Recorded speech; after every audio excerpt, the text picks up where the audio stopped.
শিল্পীদেরকে অত্যাচার করা, মানসিক টর্চার করা, এগুলোই আমি দেখেছি জায়েদের কাছ থেকে। সভাপতি সেক্রেটারির তেমন কোনো ভূমিকা নেই। মামলা মোকদ্দমা করে একটা অবস্থান আমাদের ছিল এফডিসিতে। আসলে আমরা যারা শিল্পী, আমাদের কাজ করতে কোনো শিল্পী সমিতিও লাগে না, সভাপতি সেক্রেটারিও লাগে না, কিন্তু আমাদের শিল্পী সমিতির যে কার্যক্রমগুলো থাকে সেটার জন্য সভাপতি এবং সেক্রেটারিকে অবশ্যই উপস্থিত থাকতে হয় এবং যারা অন্যান্য যারা আছে তাদের সবাইকে উপস্থিত থাকতে হয়।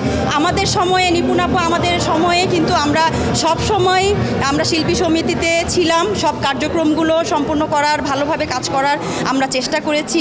চেয়ারে কেউ বসেও করেছি, চেয়ারের বাইরেও আমরা করেছি। তো এখন যে অবস্থা দেখছি যে সভাপতি সেক্রেটারির তেমন কোনো ভূমিকা নেই, তো আমার মনে হয় যে শিল্পী সমিতির কার্যক্রম বন্ধ না করে চালিয়ে যাওয়া, যারা ভারপ্রাপ্ত সভাপতি আছে বা ভারপ্রাপ্ত সেক্রেটারি আছে তাদের উচিত সুন্দরভাবে চালিয়ে নিয়ে যাওয়া, যেন সামনে আমাদের সুদিন আসতে বেশি দেরি না হয়। জায়েদ খান আসলে অনেক কাজ করেছে।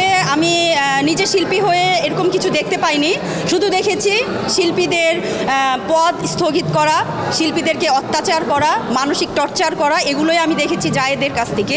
আমি নিজেও একজন ভুক্তভোগী এবং আমিও কিন্তু মামলার আমরা হাইকোর্টে শরণাপন্ন হয়েছি।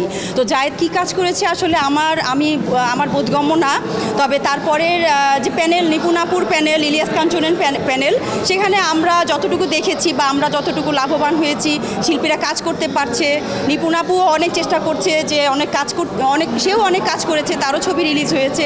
তো সেই জন্য অনেকেই কিন্তু আবার কাজে ফিরতে পেরেছে এবং মামলা মোকদ্দমা করে একটা অবস্থান আমাদের ছিল এফডিসিতে, যেটা এখন একদম এফডিসি শূন্য বলতে গেলেই বলাই চলে যে এফডিসি শূন্য। ওরকম আমরা দেখছি যেটা যে কার্যক্রমগুলো কিন্তু ঠিকমতো শিল্পী সমিতির হচ্ছে না। তো নিপুণাপুর সময়ে কিন্তু আমাদের সব কার্যক্রমগুলাই পিকনিক হয়েছিল, এবার কিন্তু পিকনিক হয় নাই। শিল্পী সমিতির একটা বিশেষ দিন যেটা পিকনিক, সবাই আশা করে সবাই মিলে, সব শিল্পীরা মিলে একসাথে পিকনিক করবে, সেটা কিন্তু এই শিল্পী সমিতির সময়ে আমরা পাইনি, একটা পিকনিক পাইনি। তো আগের বার দেখেছিলাম 1 মাস জুড়ে ডিপজল ভাই ইফতারের আয়োজন করেছিল।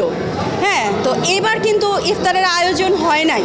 তো আমাদের সাথে টেক্কা দিয়ে যদি ডিপজল ভাই আয়োজন করে থাকে, তো তার সুবাদেও অনেকে হয়তো ইফতার করতে পেরেছে, এইটুকুই বলতে পারি। আসলে অনেক কিছু ক্যামেরার সামনে বলা ঠিক না, তো এতটুকুই বলবো, দ্বিধাদ্বন্দ্ব ভুলে আমরা যদি একসাথে কাজ করতে পারি তাহলেই হবে শিল্পী সমিতির জয়। শিল্পীদের কল্যাণে আসলে শিল্পী সমিতির কাজ যেটা ছিল, শিল্পীদেরকে একসাথে একত্ববদ্ধ করে রাখা। এরপর হলো আমাদের বছরে একটা পিকনিক, যেটা আমরা অনেক ধুমধামভাবে পালন করি, সেই পিকনিকও করতে পেরেছে। দুইবার নিপুণাপু পিকনিক পেয়েছে এবং শিল্পী সমিতির সমস্ত কার্যক্রমে সে উপস্থিত ছিল, কোনো কারণে তাকে পালিয়ে থাকতে হয়নি, তাকে দেশের বাইরেও সে যায়নি। যখন অনুষ্ঠানগুলো হয়েছে, প্রোগ্রামগুলো হয়েছে সেই ডেটে, সে দেশের বাইরেও থাকতো না, তার আগেই সে দেশে উপস্থিত থাকতো। দেশে দেশে সবার সাথে, দ্য নিউজ।